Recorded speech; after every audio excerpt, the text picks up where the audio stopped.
Swaggy Vets, attention! Right, pace, forward! You and I on the set of the Swaggy Vets show. We do it for the sisters, bros from coast to coast. A place where it's safe to go to make sure that a soldier's stories are told. All around the globe, going worldwide, representing military pride. Make sure you like, comment, and subscribe. You should already be at the position of a 10 for them boys when they come out, the original first Swaggy veteran. And then you got the boy Big Pen. Hey man, salute me or shoot me. And if you ain't no vet, you better not talk like one. What's up, everybody? Welcome to the Swaggy Vet Podcast. I'm your host, Big Pen. I got my co-host with me today, Mr. Super Swaggy. What's up, my man? Man, what's going on, baby? It's a pleasure to be here again, man. Y'all know what's going on. Swaggy Vet, baby. All right, we got a little housekeeping, y'all. Hey, we got coming up the Warrior Weekend down in Orlando, Florida, September 5th, 6th, and 7th. All right. September 5th, we got the concert, the Hero Concert. Our brother Chance, we had on the show, he's throwing it. And then our other brother, Ryan Weaver, he's going to be performing. Country music star Ryan Weaver out of Nashville. He's coming down to perform. And we're going to have a lot of veterans there also. So you guys want to come out and hang out with us? Let us know. Hit us up in social media. Now it's free for veterans, first responders. All right. So if you want to come down, it's free to get in and watch the concert and enjoy yourself. All right. Now we got a special guest with us today. Special guest. Special guest. All right. Today we welcome a proud veteran whose journey runs from Richmond's Evel Knievel era to leading soldiers with Sledgehammer Brigade in OIF 3. After service, he carries some grit into civilian life, earned his degree, becoming a VA benefits advisor, and living by the principle, if you serve, you deserve. His story is one of resilience, faith, and giving back to veterans. All right, we're going to bring to the show first-time retired Mr. Derrick Gibson. Said I gotta leave, baby. Gotta get away somehow. Gotta find me somewhere. Ain't nothing much, just enjoying life. Hey, like the description said, you grew up in the Evel Knievel era, huh? Tell us about that. Well, back in that era, man, it was Evel Knievel, Godzilla, Big Wheel. It was all about, it was all about that, man. Being a tough man. So thank God I didn't break any bones until I became a veteran. You know what I'm saying? But yeah, that's what it was all about, man. Okay. And you also you grew up in Richmond, huh? How was that? I grew up in Richmond, man. I was born and raised there until about 7 years old, man. And I think when 1980 started, bro, that's when it started getting rough, with Okay. drugs. Yeah. With drugs come crime. And my mom and dad background is from, Salta, South Carolina, man. So Okay. they went back down 95 South, man, took me back home, brought me up on the rural area, coming from a city area to a rural area, and just learned the foundations, man, of living off of the land, because we had a lot of land and we had a lot of livestock, man. So we lived off the land and, did what we had to do, man. No, y'all Was ate that a good. big Was that a big shift coming from like the city to a rural area in the country? It was because in Richmond, like I said, we used to go to NASCAR. Mm-hmm. NASCAR wasn't as big as it was, as it is now. But back then, they had a little circular track at the state fair. We would go there. You had to drive in movies. We Mm-hmm. go and see the movies. Okay. Go to Richmond Coliseum every Friday night, man. You see Wahoo McDaniels, Ric Flair, all the old school Junkyard Dog, all those guys fighting every weekend. And like I said, you had live music, whether it be gospel and whether it be R&B. And I was blessed enough to have my daycare teacher was Maggie Ingrams, the legendary Maggie Ingrams, Oh and her wow. family. Oh, snap. Okay. Yeah. So, I was just raised into that, and then just to go down south to where my grandparents were at, Mm-hmm. and to meet my great grandma, my great grandmother and stuff like that. It was a totally different thing, but I needed that. You know what I'm Absolutely. saying? I needed that foundation to make me who I am now, because I learned a lot from those people, both in Virginia, the loved ones that I had in Virginia, and the ones that I had down in South Carolina. So it made me whole. You Okay. got what I'm saying? Yeah, yeah. So prior to that, you really didn't have much interaction with your grandparents or anything? Nah, only when we came down, Okay. to South Carolina, we would come down to South Carolina periodically. And that's another thing. My mom and dad, man, they instilled that in me, man, because they didn't mind getting on the road. Mhm. You know, you may have some relatives that, hey, just stay in the state, never leave the state ever in their life. Mm-mm. Ooh, But they yeah. they did that to me. I'm traveling, you know, welcome, hey, south of the border, come and see Pedro. You know what I'm saying? That's all I was living for. You know, so we travel, man. So I enjoyed that, and it helped me out later on in life. You know, as a grown man, and I pushed that out on my kids, and my kids travel as well. You know, so that was one thing that they really helped me out with. Man, you bring back some memories because as a teenager, I was at Fort Bragg. I was 18-year-old Private Pennington at Fort Bragg, and I'm from Florida. So I would drive down home and going through that south of the border. I was like, man, that's some crazy stuff over there. Yeah, All yeah, them, like the Ferris wheel and all them looked like a carnival over there off of yeah, 95. Half of that stuff ain't big even there time, no man. more, is it? I don't I'm not know. even sure, man. I haven't went on 95 that north that in a long time, man. I haven't seen it. I haven't gone that way in a while. I need to. I got going to see my relatives up in Virginia, man. I really need Yes. to. Yes. So you talked about all the R&B concerts, NASCAR, wrestling matches. What? How does any of that still stick with you today? Do you miss any of that? Absolutely, man. My grandmother is 97 years old, man. Let me tell you something. Wow. Wednesday, wrestling come on. It's like her whole side of the family. They out there talking about it, jumping at the TV. I Yeah. mean, you know, and like I said, I was rough, man. That made me a rough guy. You know, I'm telling you, tough. I'm imitating the moves that they did. Jimmy Snook off the top rope, Rufus I. Jones headbutting people. So I was rough, man. You Oh know what I'm saying? man. So it is. It's all that's still in me. The music, my love for music, man. Like I tell people before, man. You wake up on a Saturday morning, your mom's got that music running. You know it's time for you to get out of bed, start cleaning. Mhm. Or either she want to bake a cake or she cooking. She got that music going on. That Betty Wright, you know what I'm saying? Otis Mhm. Redding, all that good stuff going on. So it's still in me, man. And like I said, I love to listen to music. It's a big part of me, who I am. Big Okay. part. Awesome. That's what's up, man. That's what's up. But before we go farther, how you from Virginia and you got the Eagles behind Well, like I told the Eagles is this right here, man. I saw Randall Cunningham with running, doing a karate kick in the end zone, man. You know what I'm saying? And had an arm of steel, man. You know what I'm saying? He had that arm of steel. He could throw so far, man, but he was doing some amazing things. And like I said, a lot of my family members are Cowboys fans because Jerry Jones had the market down. Wherever you turn the channel, you saw Dallas Cowboys at. But I didn't want to be a Dallas Cowboy, fan. I wanted to be something different because I saw something in Randall Cunningham, and you didn't see too many quarterbacks, you know, in the football league doing what he was doing. you? Gotcha. So Oh. that's what brought me over. And then they had big boy Reggie White, who we Oh lost yeah. to sleep apnea. You know what I'm saying? Mm-hmm. So I tell a lot of people now when I'm teaching in class, hey, make sure you go and get a sleep study before you get out because he passed away from sleep apnea. You Mm. see what I'm saying? Yeah. So it's so much stuff that I tell a lot of people, but that was my love for the Eagles. A lot of people say, well, you a bandwagon. Nah, I've been an Eagles fan for a long, long time, waiting to brag. And thank God we Good. got to brag in this decade here. Yeah, Hey, that's what's up.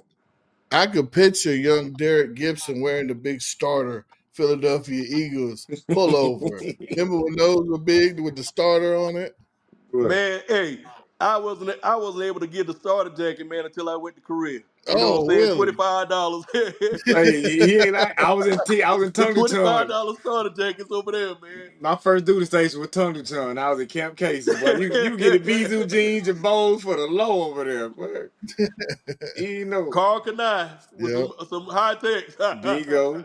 All right, back to it. I had to get that Philadelphia Eagles out the way, man. If you're enjoying the Swaggy Vets content, don't forget to like, comment, and subscribe. Let's subscribe. They're born. They're born.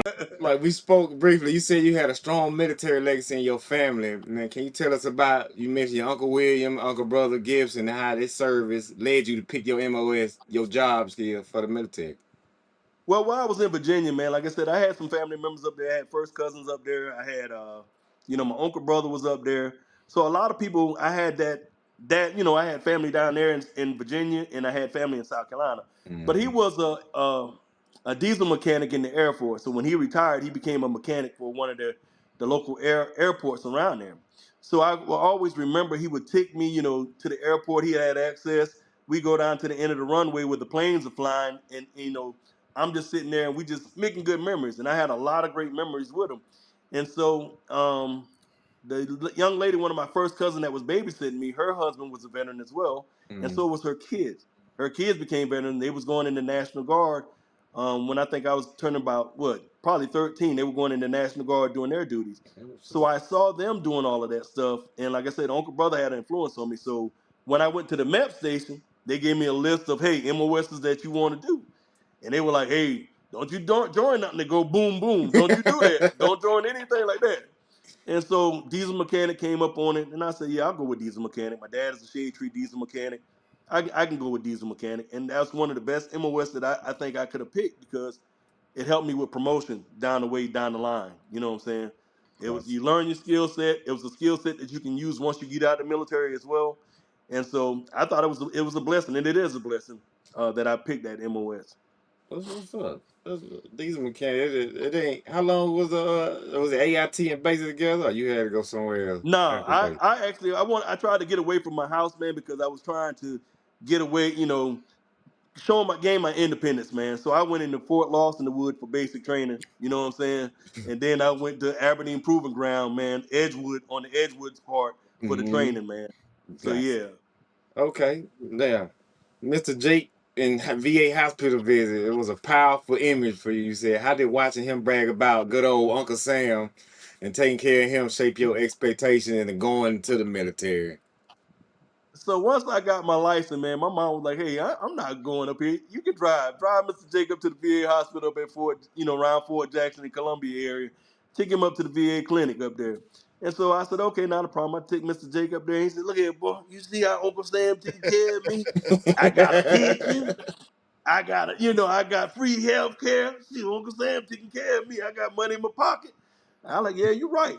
And in South Carolina, man, every night we would look at MASH. So I'm looking at MASH, Mhm. you know what I'm saying? I'm like, yeah, that don't look too bad. You know what I'm saying? Hogan Heroes. Yeah, they were, they were prisoners of wars, but yet, they were still having fun and stuff. So I said, it shouldn't be that bad, man. So, where I'm from, man, it's only you got factory jobs. You got Colonial Rubber Plant, you had Georgia Pacific, and then you had seasonal job with like Anita. And I didn't want to work with my mom and I didn't want to work with my uncle and my dad. So, you know what I'm saying? I did the delayed entry, man. My 11th grade year, I did delayed entry and, I was ready to go, man. Out of there. Oh Out man, of that there. delayed entry, I did that too. Yeah. Yeah. It was I was on delayed entry for like 6 months before I went in. Basically, yeah, probably about 6 months because I Mm, did it in January of 2011. And then shortly after, I said, just give me the summer. Let me spend the summer and y'all can have me. As long as mm, y'all give me the summer, because I was working on Myrtle Beach since I was 15, okay. you know. And hell, Hardy's helped me made my decision on going in the military because I worked the graveyard shift. I was like, yeah, it's time for me to go. It's time to go. No, send me on. Yeah, I'm ready. Hey, Shoot. when I was doing the intro, I mentioned Sledgehammer Brigade. Let's talk about that. Hey. Hey. Hey, I think one of the best organizations that I've been in, Third ID. Mhm, As I said, I was in First Brigade. I was in Third Brigade. Third Brigade, man, like I said, OF3, 2005 through 2006. I'm just coming over there, a young sergeant coming from Korea. Young sergeant first class coming from Korea. And man, like I said, that was my first war. Opened up my eyes to a whole lot of things. Those guys, they play like they train, you know what I'm saying? And they don't take no BS. They take names, and I'm telling you, man, like I said, when I seen them guys, I'm just getting there. 4 months, in 4 months, we're deploying. You see what I'm saying? Mm. This is during the time when Korea was trying to send a brigade over from Korea to Iraq. And so they sent people over there, but you had third ID orders, they couldn't touch you. mm, So I arrived at Fort Benning, and man, they're getting ready for deploy. These guys got the Class A, the same color like I got on my shirt here. They got that on the side of trucks. I said, ain't that supposed to be subdued? They're like, nah, we want them to know we coming. I said, oh oh my wow. goodness. Tough. We want them to know we coming because they know when they see us, they ain't gonna be playing with us. And they were right. They didn't play. But man, like I said, that was one of the most instrumental. unit I was in, 269. I was in 269 for the first deployment, and then when I end my career, it was in 369 at Fort Stewart. Okay. So So they were mech infantry, huh? yeah, heavy armor, man. Yeah, Yeah, heavy armor. heavy armor combined. We was self-sustained brigade, man. Okay. A self-sustained brigade. You had at what was it? Two infantry companies, two two tank companies, one engineer company, man, and HHC, and then a FSC, which I was FSC. So yeah, Mhm. they were self-sustained, man. Didn't really need anybody, you know. How was it coming from Korea? Because I would imagine the standards and disciplines were a little bit different than coming to old Third ID. Well, I'll tell you this, man. Coming from Korea, I was in Bravo Company, 3 Deuce up on the hill, Iron Horse. 3 Deuce. 3 Deuce. I was Iron Horse. They had me at 7 Deuce the first time I went over there. But 3 Deuce, man, the on camp Casey, it was the same thing. Because as a sergeant first class, man, you really didn't have any leisure time. The first Mhm. and the 15, you down there doing courtesy patrol, making sure the soldiers ain't getting in trouble. Mm. You know what I'm saying? Mm-hmm. So the standards were really high. So you out there making sure soldiers don't hit the blotter report. So the standards were high. But like I said, when I got to Fort Benning, Kelly Hill, Sledgehammer, man, I'm gonna tell you the standards changed a lot because they had this book, man, this God book, and that's what we live by. Yeah. That's what we live by. So the standards, you know what I'm saying? You didn't have no excuse not to be in accordance with the standards. But say Yeah. 3 Deuce, 3 Deuce had all the women. I was in first tank right in front of y'all. you, already, Dragon Hill. you already know. Them Crusaders, baby. Yeah, 172nd. Dragon Hill. I know. Yeah, we supported y'all over there big time. But Hey, 3 Deuce had I remember I called my branch manager. I was like, because I was coming from Europe, and they're like, "Well, we got this field artillery unit at Camp Casey." I said, "Field artillery? I'm not going to field artillery. They're going to stay in the field." Man, like I tell you, when you get over Well, there, they make you feel bad, man. When you coming over there to Camp Casey, they call you turtles. The turtle mhm. farm and whatnot. Turtle, turtle. I like, who you calling the turtle? And it felt bad, but it felt good when you was leaving and you see incoming people come in. But I didn't have the heart to call them a turtle though. Yeah. You know. No. So that OIF-3 deployment, you got any moments that resonates with you from that? Man, like I said, those guys train like they fight, man. And like I said, it's so many memories, man. And like I said, just one in particular, I guess, was one. Um, we knew. So I'll give you two. We knew um, these guys they came and did a VBID. They blew up an OP hotel Oh. down there in Ramadi. Mm-hmm. And so we went out there, man, just to clear the debris because there was a taxi and then it came through with a dump truck. They were trying to get rid of that OP hotel. And so so what we went down there was to put some more T barriers away, get the debris out of the way, and help anybody else. But man, like I said, bro, it was just like a mug of everything is silent. When something is all silent, ain't no moving outside, something is going on. I'm new to this, bro. I don't know what's going on. So after next seconds, you heard this incoming RPG. So I'm Mm-hmm. stuck on the side of a wall, man. I'm quite sure I pulled my skin off. That's how close to that wall I was, not knowing where it was gonna come from. And so when it hit the concussion blast hit one of my soldiers. Thank God for the T barriers that they had out there because it broke down some of that concussion blast. Mm. And so I'm on the back of the truck with him, doing first aid. Medics got already doing the first aid, but I'm on there doing the ABC. Hey, you okay? You Mm-hmm. okay? Yeah, I'm good, son. Does this qualify me for a Purple Heart? I said, yeah, you good, man. You good. You good. You good. Just stay with me. Just keep talking till we get to the medics because we had to go down 5 miles down the medics. But the adrenaline is going on, man, so bad. You're not even thinking about, man. You're not even a hard top Humvee. You Mm-hmm. guys are riding on the back or the cargo Humvee going back. So if they would hit you, y'all messed up. Yeah. So weird. So it's not, and so we went back there. They took him off, man. They took him to the medics. And my guy said, hey, you going back out there? And the only thing I can think about, man, was how am I going to stay back here if my soldiers are still out there, Mm-hmm. at the site? So it didn't take me anything to think about it. jumped back on the truck, man. We went out there, and bro, ears ringing in the back of an 88, and hey, that's how we went. They finished the mission, and we came back in. Now the other one was when my soldiers, man, got blew up in a 5-ton truck, Oh and I man. could hear them. I heard them, you know what I'm saying, and I told them, I said, they're going down the road to take some prisoners that they got, and they were taking them to Baghdad, and the enemies knew that, so they didn't want them to get interrogated, so they blew up the truck. Oh And man. so I can always remember that, man. When they called us on the radio, we went out there with those guys, man, and picked them up. Um, you can still hear gunfire going on and stuff of that nature. But one thing that, in particular, that kept my mind, man, they had some Iraqis that was on the back of the truck. Some of them were still alive, but some of them were burning. And like, Mister, water, water. And man, you see flesh falling off the bones and all of that stuff, man. So I tell people, man, the stuff that we saw, man, it it's something that you never experienced in your life. Something the average person won't experience. So, you just have to make sure you take care of yourself, because at the end, close to the end of the deployment, you become numb to that stuff. Yeah. It doesn't bother you anymore. Incoming mortars don't even bother you anymore. And I think they got a series on about that, where we were deployed and how the Hmm. individuals act toward the end, toward the beginning.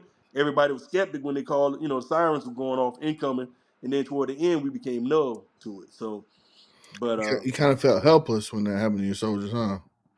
I did, and that was the last tour that I had, man. The last tour that was we had my guys were support platoon, so they were delivering a PX truck, and I prayed and I asked, Hire not to send them out that night, and they were like, nah, they gotta go, and so we sent them on the convoy.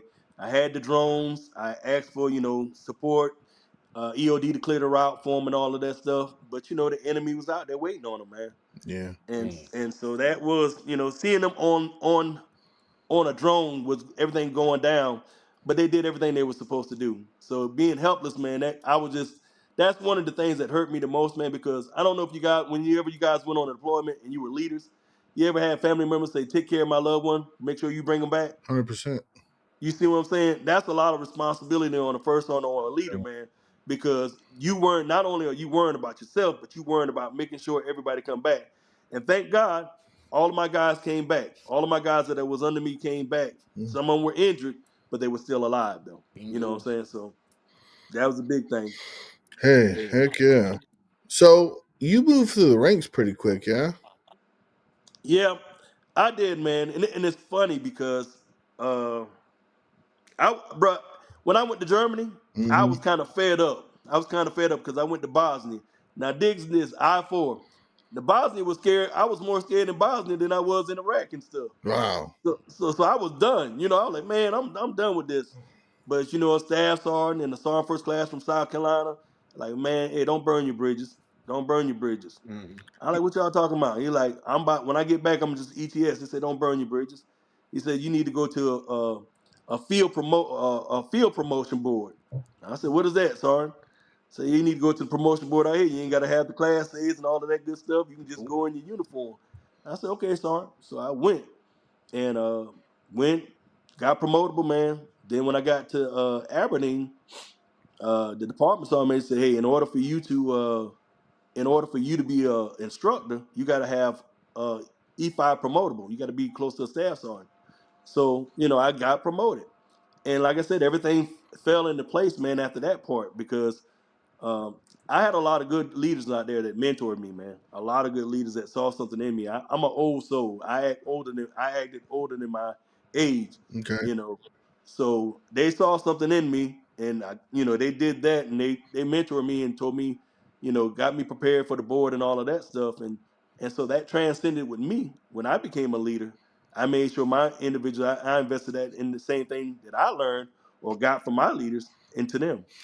You had a lot of doubters though going through the ranks because you kind of moved up quickly. How'd that fuel your ambition? It fueled me, man. It fueled me because, like I said, when I got in Germany, the platoon sergeant was like, "No," and my first sergeant cursed me out. He literally cursed me out. I'm out there out processing in Hanau, Hmm. at brigade in Hanau. He like, "What the heck you doing here?" I said, "What you talking about, first sergeant? You supposed to be in this board." I said, "First sergeant, I'm at parade rest, tight parade rest. First sergeant, ain't nobody told me about no promotion board." He said, "What?" He said, I ain't nobody told me about the promotion, boy. He said, oh, he didn't. I said, I'm gonna talk to your platoon sergeant. I said, yes, first off, man, scared stiff, man. You know, but when it come to find out, he said the platoon sergeant think I was moving too fast and didn't want me to go.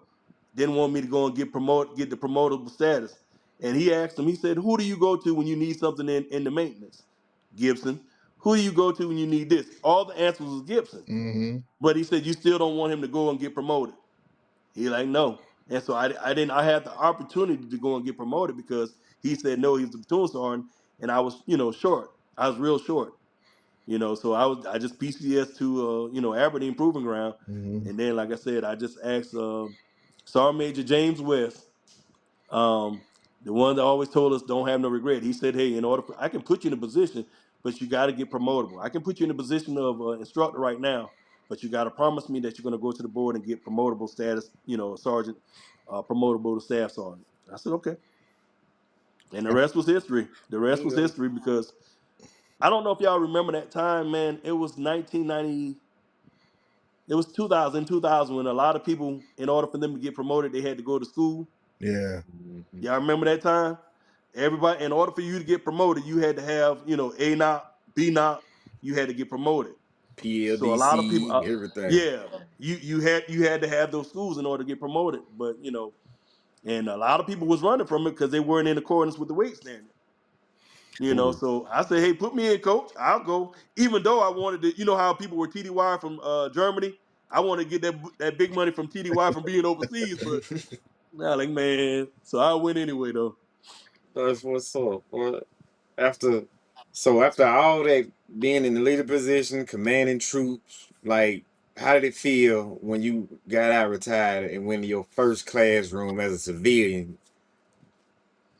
It was different, man, because I didn't look 40 something when I went to the classroom. I didn't look 40 something. I credit that all the military PT. I'm just gonna tell you that. I credit that to all the military PT. Mm-hmm. Because if you do PT, you look, it keeps you young, man. Just imagine when you go home and you look at your peers and stuff that didn't join the military and that was drinking hard and partying. You can look how they look compared to what you look like. So when I went in school, man, it was just it was different. You had some teachers that tried you, and then I had to go into a class where I can be proctored from just cameras looking at me rather than somebody walking behind me, because that was a problem I had. One of the teachers, he kept walking behind me, and I was suffering from post traumatic stress, but I didn't know I was suffering from post traumatic stress. You see what I'm saying? Mm-hmm. So him walking behind me, that made me nervous. So it was different, man, but it was good. I had a good feeling of it. You know what I'm saying? Because I ran from school for 20 years, man, just because of math. Man.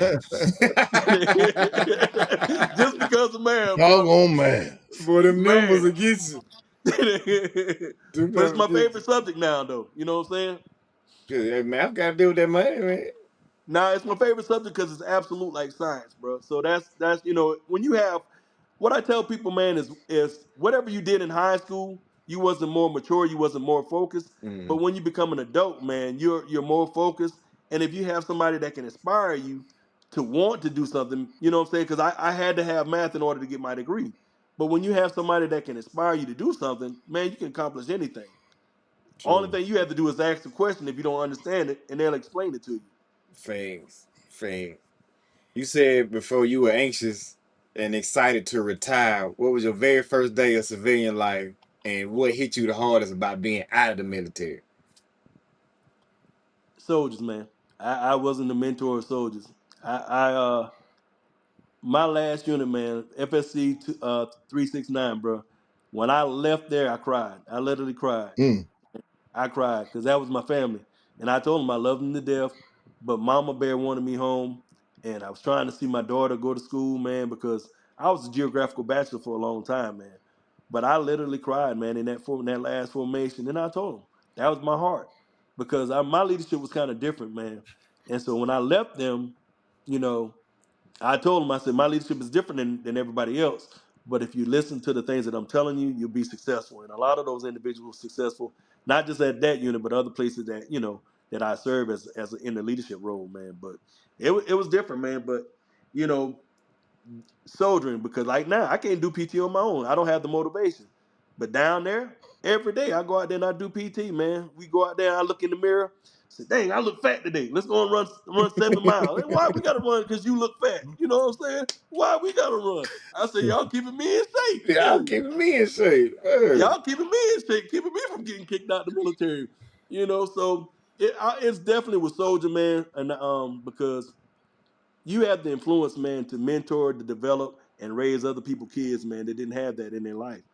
And so that was one of the biggest things for me, man. And then coming Respect. here and not having a mission, you know what I'm saying? Not actually having, because I was on terminal leave for about 7 months, 7 to 9 months, man, because I came back from Wow. Iraq and I had that much leave days. So they once I walked the stage, they allowed me to go and, take that leave, be on terminal leave for that long.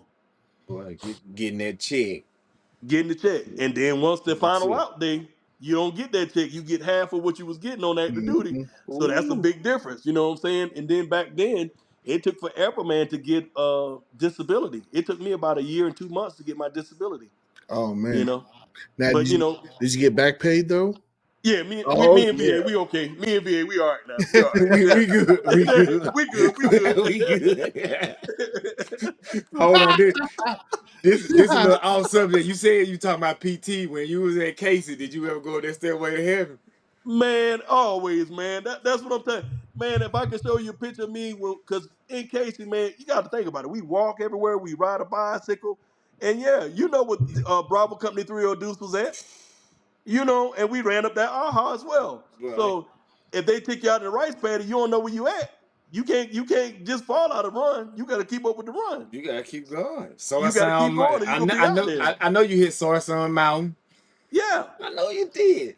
So that's why I tell people, man. I said it's different, man, because like I said, you don't have that motivation for the troops, man, and you can see so much in a lot of people, and you got to lead by example. I was never that kind of person that you go for PT, I go in the office and drink coffee.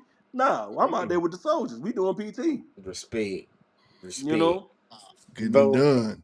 bingo. Let me see. Like you say, you work with the VA as well. So like we're doing your vocational rehab. It helped you earn your degree.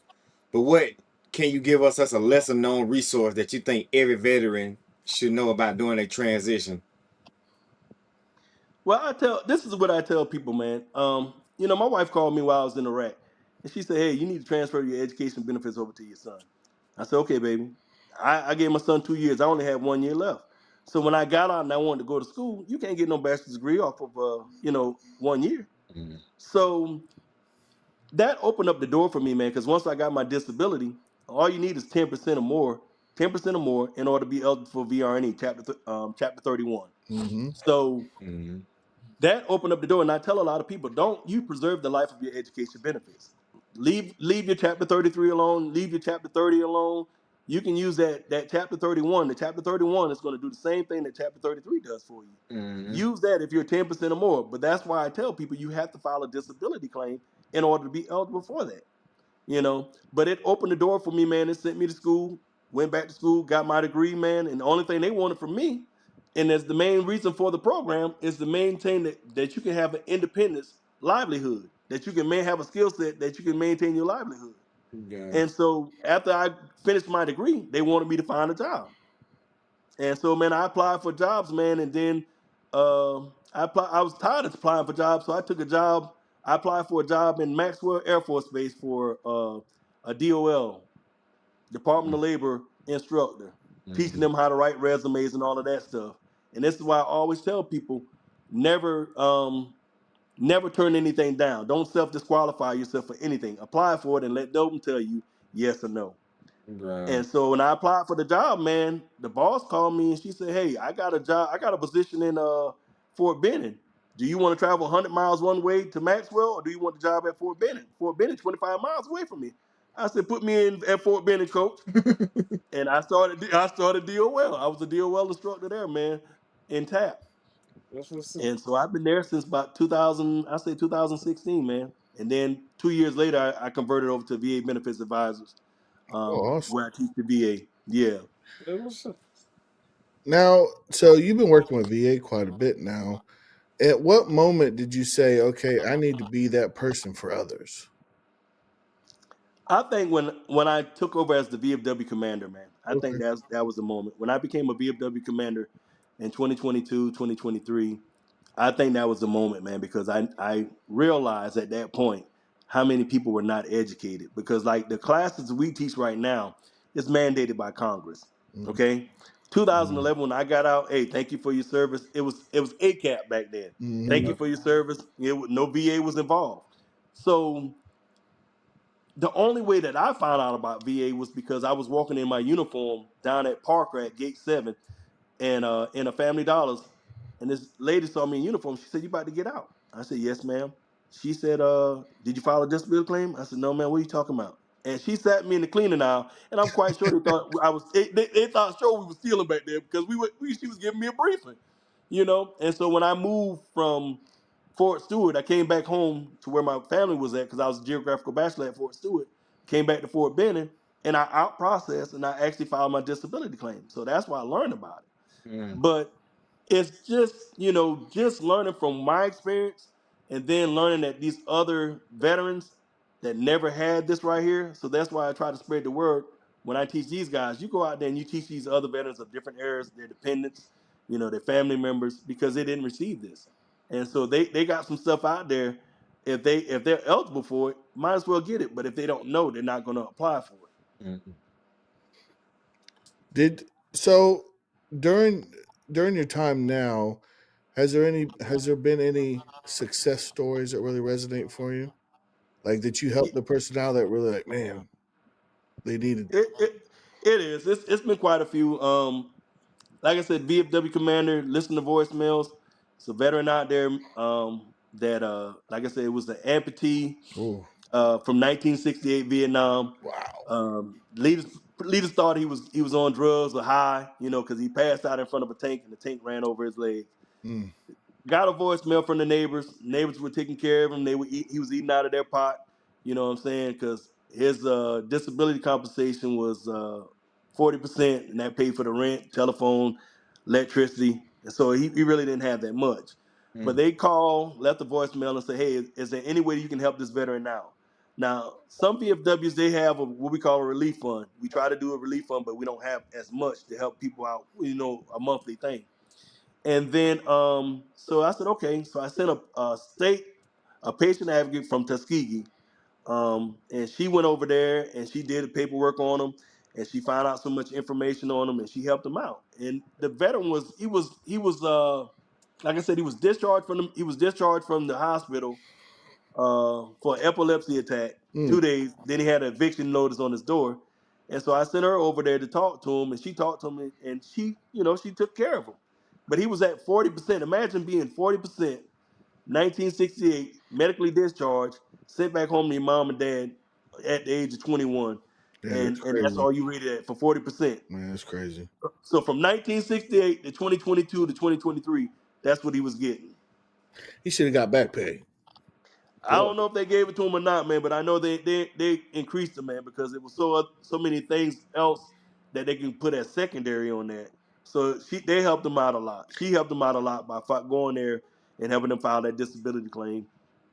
She went to his house and they actually helped him out and helped him out with a HUD-VASH voucher that would pay the remaining of his his rent that he couldn't afford. Yeah. They gave him vouchers to pay for the rent Oh, because again we got a fight now, man, where we're trying to make sure we don't have any homeless veterans out there, and 100%. so Mm-hmm. so that's why But in order for you to get these benefits, bro, you got to have to file a disability claim. It ain't no ifs and buts about it. Most of the disability claims open the doors for a lot of benefits that normally you wouldn't have access to. Oh, yeah. So at one point, you was trying to get an IT degree, yeah? Or did you get one? I got it in business administration, Okay. IT. Yeah, that's where the VRNE paid for, and they don't call it voc rehab anymore because the veterans Mm. don't like the rehab. They call it veteran readiness employment, and so basically what it is they make sure you get a VRE. skill set. You know what I'm saying? And so that's where the degree came into play. And I've been in love with IT for a long time, man. So I'm just going back now in Corsa and trying to let Corsa give me some certifications, Google support and all of that, IT support, just Okay. different things of that nature, man, to get updated with it because we got AI and Mhm. cybersecurity now that's coming hot now. So Mm-hmm. So that kind of ties in what you're doing now, yeah. Yeah, some of it, man. Some of it, I'm just very familiar with the computers. Hmm. But you know, my long term goal, man, is just to become a VA disability claim to help people with disability claim. If I can become a state rep and I can help people out, I would love to ride into the sunset with that I job. know, because that VA disability, that math is something else, isn't it? Right. It's funky, man. It's funky. 50 plus 50 doesn't equal 100. You know what I'm saying? So That's crazy.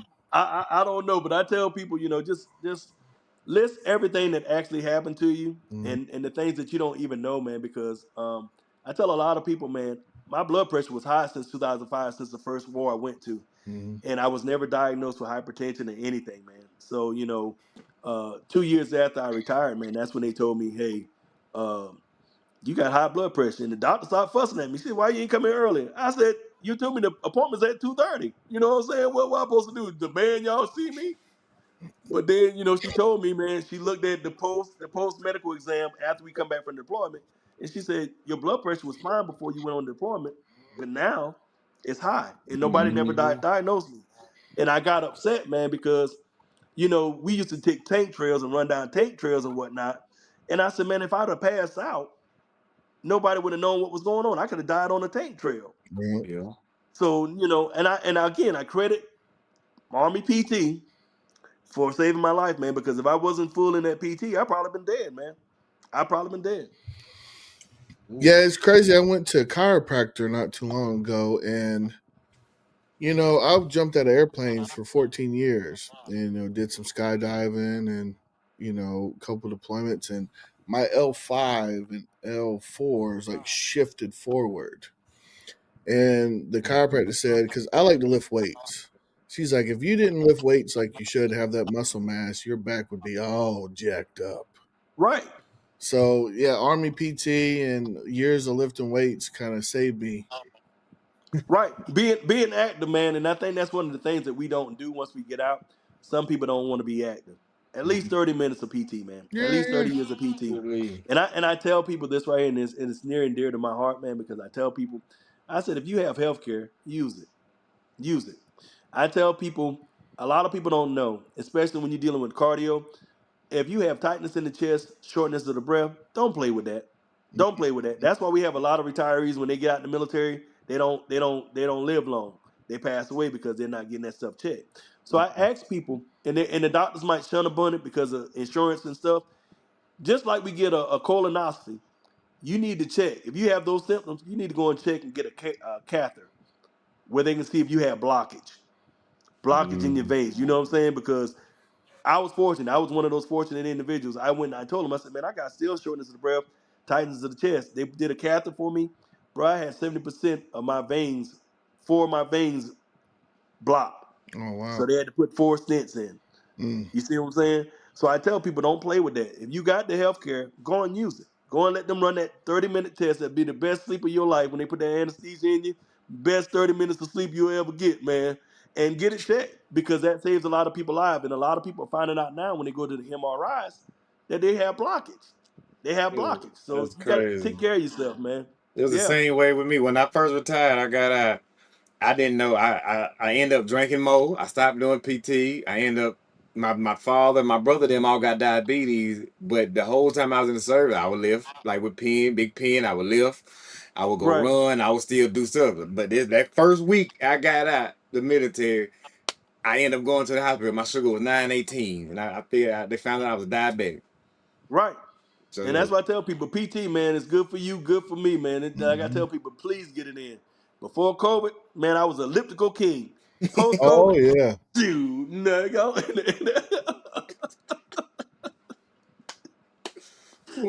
that ain't bad. Lift could get you right, but it work out everything. Absolutely, whole body. It work out everything, man. That's what's up, though. Let's say you live by the principle of treating people with dignity and respect. Like, can you give us a little brief story of how the principle helped you diffuse a tense moment, whether you was as a leader or a civilian, like. Man, I'm gonna use it as I'm gonna use it as military. Military, man, is you treat people with dignity and respect. Had a soldier had an incident down there, man. Um, Wife did something that was just not right. You know what I'm saying? Wife did something to the soldier. Soldier drunk, sleeping on the bed. So she took a turkey base, one of them turkey basins with the juice and all that stuff, and she did some hot water, put on his leg. He jumped up, and I'm not condoning domestic violence. He slapped her. She went to the next door neighbor, said he hit me, slapped me, wanted to call the police. So at this time, he done barricade the house, man. Got his son in there with him, told the son get up under the bed, and he's ready for it. He's ready for whatever they bring to the door. He's ready for it. So I'm thanking God, man, that I had a relationship with my leaders, and they were able to. And I tell a lot of people is you have to have a relationship with people because not only just the soldier, but their family members as well. So he was on the ledge, man. He was ready to go out, all out. But his leader actually called his dad, and his dad talked him down, and they got him out of the house, and they got his son out of the house. And I was thankful for that because they had the SWAT team down there ready to take him out, man.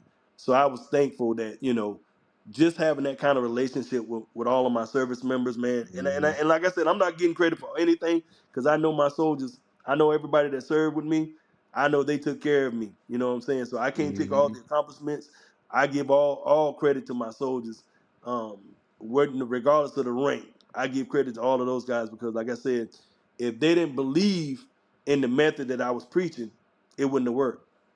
Gotcha. They had to believe the method that I was trying to preach to them to show them, hey, this if you do it this way right here, everything will be successful.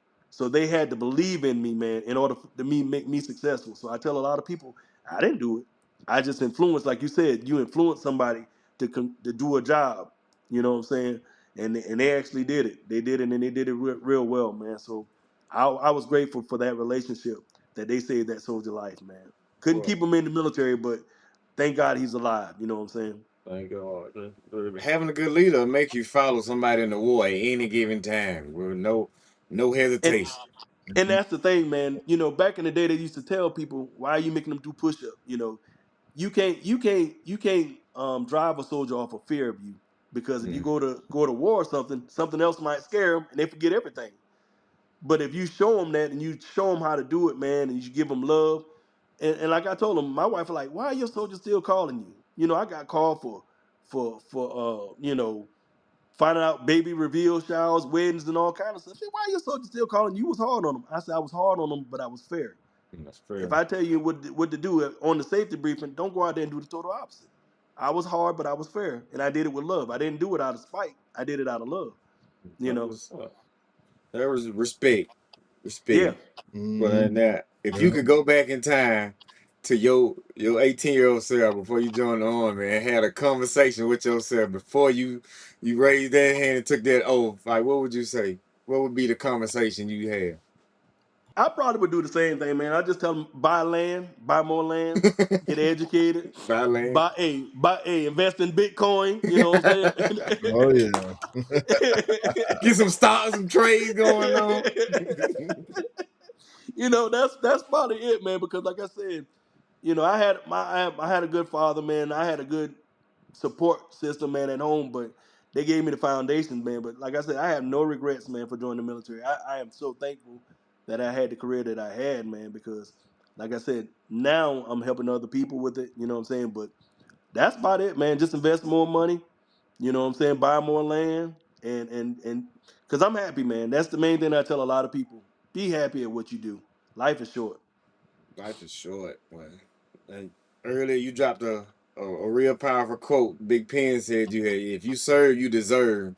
What does that mean to you personally, and how would you explain it to a vet who's struggling to ask for help? Well, I'm not gonna take the credit. That's my uncle Carl Harden, Harden Carr. That's his name.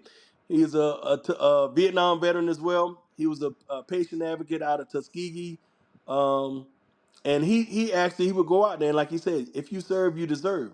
So if you Mhm. serve, you've earned a lot of the benefits that VA benefits and services that VA offers. It's based off of campaigns, based off of disability compensation, based off of awards, just different things of that nature. So you've already done the hard work.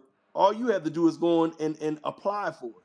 You see what I'm saying? Yes, sir. Just like I tell people, if you were introduced to any toxins while on active duty, you're eligible for VA healthcare. Why not go out there and use VA healthcare? It's free. Even if you're not don't have a service connection, it's free. The price of the medicine being free is enough for you to enroll in the VA healthcare.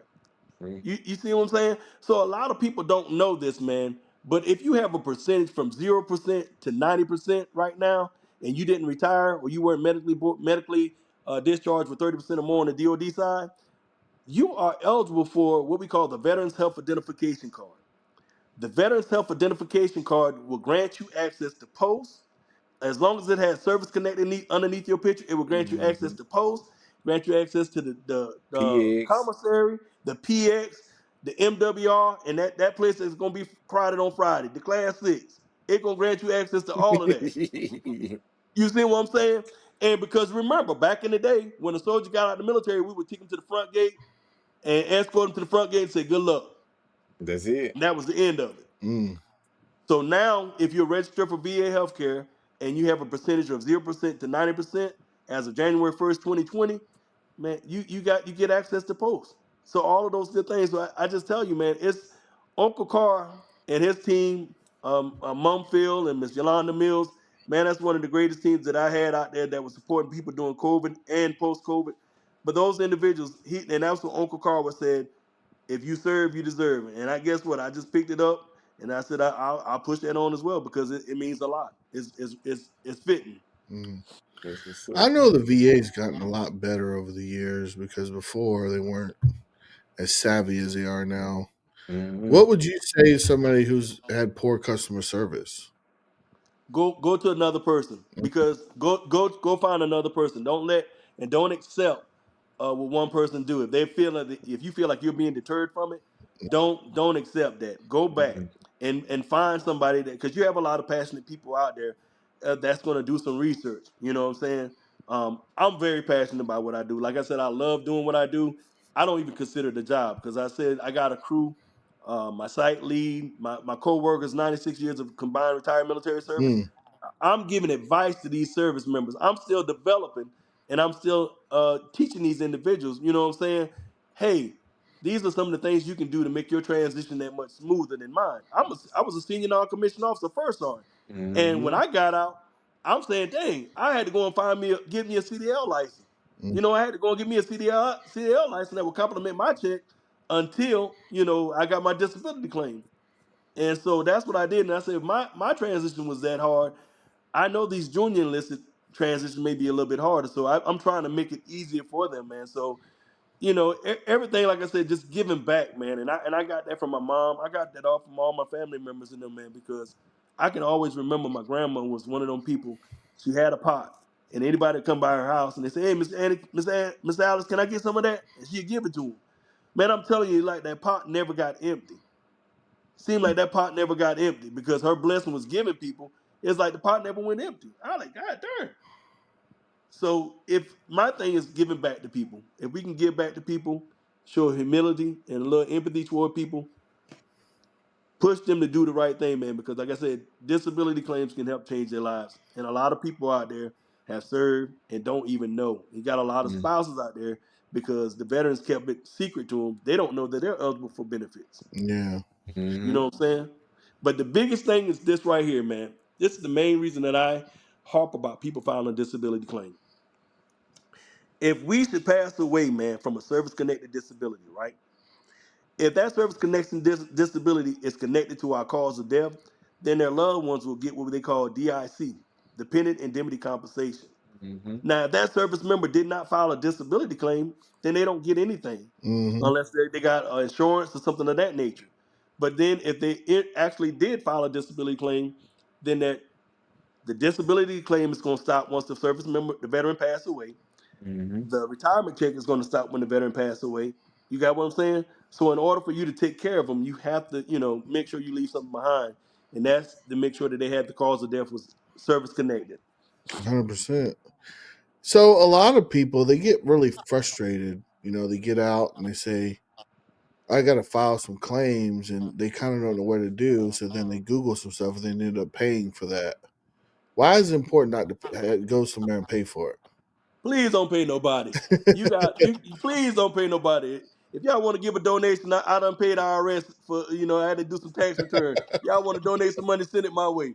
But don't pay anybody, because the only thing a lawyer can guarantee you is that you're going to pay them their premium. Yeah. The thing that's to decide whether you're going to get a disability compensation and how much you're going to get a disability compensation is your medical records. You know what I'm saying? Showing that it happened on active duty. Mm-hmm. So the main thing that I tell people is you have a regional office. You have 56 regional office nationwide. Go to your regional office. That is your one-stop shop for anything to deal with VA.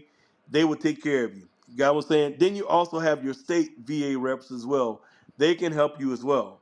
Then you have, if you go to VSOs, but they have to be certified. They have to be certified in order for them to help file a claim for you. That's the key thing. And then you can also go on to va.gov and you can put in there accredited VSO reps. And then you can put your zip code, your city and your zip code in there, and it'll give you names of accredited representatives within your area. So I tell you, go and talk to somebody. But if anybody's saying, hey, in order for us to do this, we need to get 20% of what you're going to get awarded. You don't even know what you're going to get awarded yet, but they already want 20% of it. So I tell people, don't do that to yourself. Don't do that to yourself. Go and get it for free. You can't beat free with an ugly stick. So Mm-mm. go and do it for free. Get the stuff that you deserve. That way it can change your livelihood. You know what I'm saying? Because it's so much things out there. You can get grants for your home. If renovations for your home, you need a wheelchair ramp. You need a walk-in shower. Just different things. But you have to file that disability claim in order to get it. Yeah. What I don't want you to be at is in a rock between a hard spot, and then now you're applying for it, and you really need it right then. You see Mm-hmm. what I'm saying? You need it right then, and I don't want a lot of people to do that because, unfortunately, man. And this story right here, I had a veteran call me. I was about to get some dental surgery done, and he called me. He loved his wife to death because he said, "Hey, I'm trying to make sure my wife is taken care of when I'm gone." He said, "What do I need to do?" I said, "Well, sir, you need to go and talk to Miss Jeanette Williams down there, and she'll take care of you." He said, "But I can't do it because I'm on air supply. You know what I'm saying? I can't do it right now." Ooh. And so Mm. I was trying to find a way, man, for him to do it. Unfortunately, man, 3 weeks later, bro, he passed away. Oh man. Man. 3 weeks later, he passed away. It hurt my heart, man, but he was trying to do everything he could to make sure that his spouse was taken care of, had a source of income once he left here. You Yeah. know, so it's things like that, man. Hey, Man. so we kind of talked before the show started. I kind of want maybe if you could describe, really kind of give us some cliff notes on the PACT Act. Mhm. The PACT Act. I tell people to do this right. If you go to va.gov, if you're on a phone, it's going to say menu. Click on menu. That'll open up the search engine for you. If you're on a laptop, it'll say search. Click on that and put the PACT Act. So basically what the PACT Act is just anybody that was ever introduced to any toxins while they were on active duty. Mm-hmm. So it tells people, hey, Vietnam veterans, Gulf War veterans, OIF 3, anybody that was ever in contact with any toxins while on active duty, that's what they're telling you. And like I told, anybody that was introduced to toxins, that makes you eligible for, VA healthcare. So a lot of people don't think that they were introduced to toxins, but you Mm-hmm. were.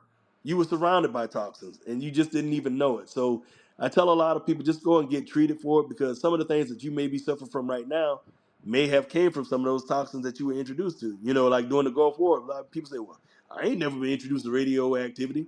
Well, if you were by a burning tank, guess what? Yeah, you Mm-hmm. It will. put off radioactivity. You know what I'm saying? So I was like, wow, man. So it's different, man. So it just I strongly tell people, and I'm thankful for the veterans and stuff that went out to the local lawmen, local politicians, and the state politicians and pushed it so the PAC Act will get approved because it has saved a lot of people. It has helped a lot of people, and they did a thorough research on a lot of the cancers that hurt and hindered the Vietnam veterans. Mm. And so with that being said, I want to thank the Vietnam veterans for their service and welcome them home as well.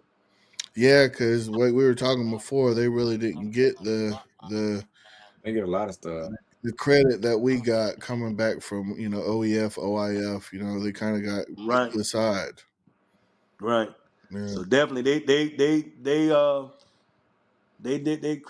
opened the door for us, man. Like I said, they created that space for us to go and get the healthcare that we need and all the treatments and stuff, military service and benefits that we need as well, man. So they created that. So I'm thankful for those guys, So, and all veterans of all eras as well. so you probably helped a lot of Vietnam guys get increases, yeah. I introduced the information to them, but I introduced them guys to like I said, the state um, VA patient advocate, and also some individuals that did the claims, accredited individuals that did the claims. So yeah, again, you just have to break them down, man, and talk to them and let them know, because they were deterred a lot of times. People deterred them and told them no a lot of times, so they were tired of hearing no, so they were discouraged. They But just stopped just going. talking to them, Yeah. yeah.